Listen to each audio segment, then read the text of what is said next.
pardon the Halloween makeup, by the way. But yeah, like I'd say I kind of denied my hearing loss to myself for about, let's see, I'm 16, so 15 years. I just I was always so embarrassed of it. I used to, have my hair down all the time. I didn't let anyone know that I had hearing aids or that I had a loss. And if anyone found out, I made them swear not to tell anyone.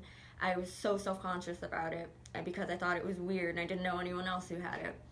And over time, as I've gotten older, I have become more open-minded about, myself and the world around me.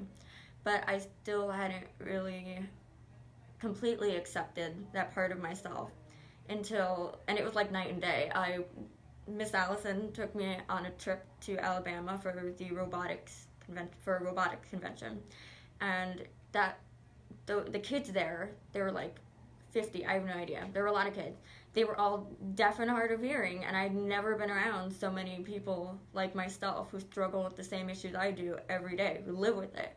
And I was so impressed and inspired by everyone there. And they started teaching me sign language, and they, were talking, just about, I learned about these people and their lives and how, most of these kids came from, deaf and hard of hearing schools, and they'd accepted that part of themselves, and they were proud of themselves, and, like, were proud that they had a place in the deaf and hard of hearing community.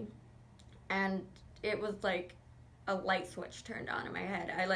I got home and I'm like, Mom, I want to start learning sign language. I'm so excited. And then I believe it was a week later, we had an author here visit my school, and she was talking about how she's writing a book about a 12-year-old girl. It was her with a hearing loss, and she was like saying that maybe someone young with a hearing loss could read it and it would help them. And I raised my hand and I said in front of like 30 kids or something in this library, I was like, I have a hearing loss and I would love to read something like that, or something along those lines. And I remember afterwards my friends came up to me and they were like, did you just do that? We're so proud of you, because they knew like if anyone said anything about my hearing loss, I would burst into tears. So and then since then I have learned more.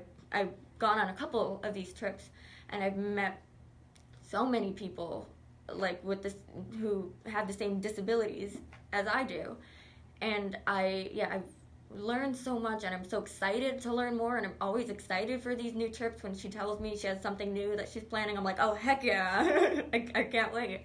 So I'm very proud of the fact that I am who I am, and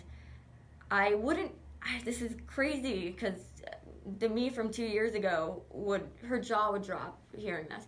I wouldn't change myself or my hearing loss. In fact, I'm very proud of it, and it's made me the person who I am today. So yeah, those trips, it's crazy how like 3 days in Alabama can change your life. So yeah.